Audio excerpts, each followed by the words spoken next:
एक बात मुझे आपको नोट करवानी है, 15 जून से आज की बात का टाइम बदलेगा। जो शो 9 बजे होता है अब 8:30 बजे से शुरू होगा।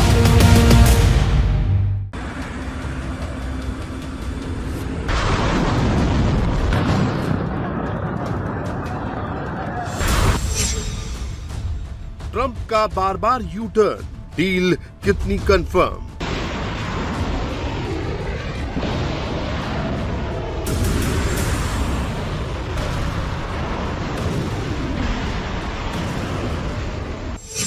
युद्ध होने वाला है खत्म या ट्रंप का नया ब्लफ?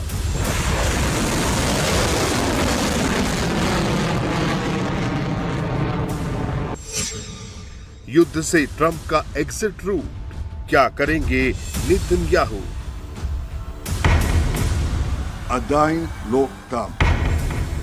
ईरान अमेरिका युद्ध 100 दिन से ज्यादा पुराना हो चुका है।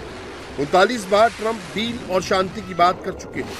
इस बार भी समझौता होने का दावा किया जा रहा है। Is the amount of time that has to pass between this memorandum of understanding and a final deal being done? Well, we hope it's going to go relatively quickly, but it's. Is there a 60 or 90 I mean, the day straits are deadline? going to open immediately. It's fun signing. Maybe it'll be Saturday or Or is there a Monday. deadline? इस बार तो ईरानी विदेश मंत्री Abbas Araghchi ने भी माना है कि प्रस्तावित एमओयू अब तक के सबसे नजदीकी फेज में है।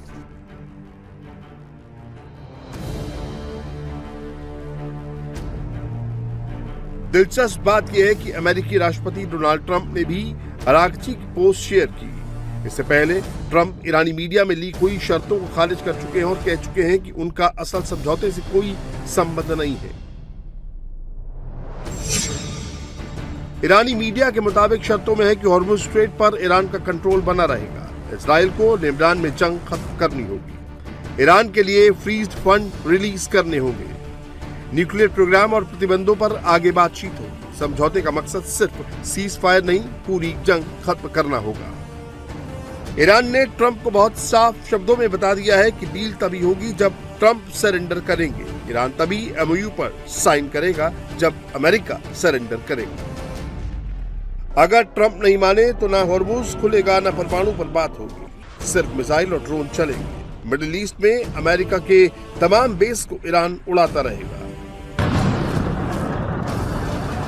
Essentially, most important paragraph to me, Iran will in no way, shape or form have a nuclear weapon or purchase a nuclear weapon. अब ट्रंप का एक और झूठ जान लीजिए। ट्रंप ने फिर कहा है हॉर्मुज खुला हुआ है। सच्चाई ये है कि हॉर्मुज बंद है। जहाजों पर हमले बढ़ गए हैं।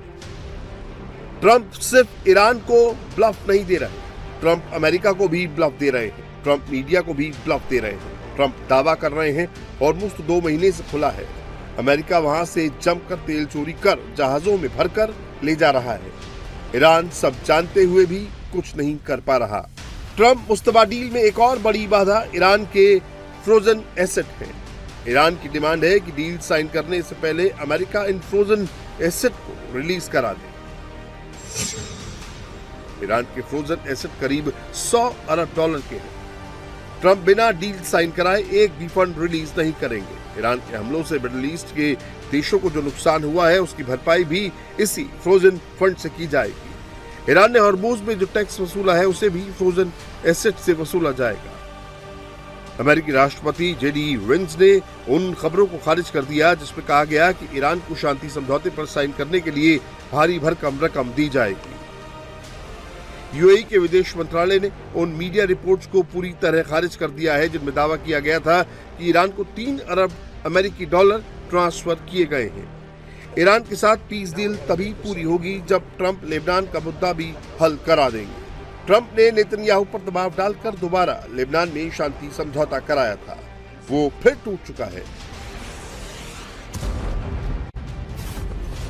इजराइल लगातार भारी बमबारी कर रहा है। साउथ लेबनान में इजराइल भारी तबाही कर रहा है। अगर अमेरिका ईरान के बीच डील होती है तो इजराइल को लेबनान में कब्जाया गया पूरा इलाका खाली करना होगा। साउथ लेबनान से सैनिकों को वापस बुलाना होगा। लेबनान में सभी तरह के सैन्य हमले बंद करने होंगे। अब सबसे बड़ा सवाल, ट्रंप क्या नेतन्याहू को ऐसा करने के लिए राजी कर पाएंगे।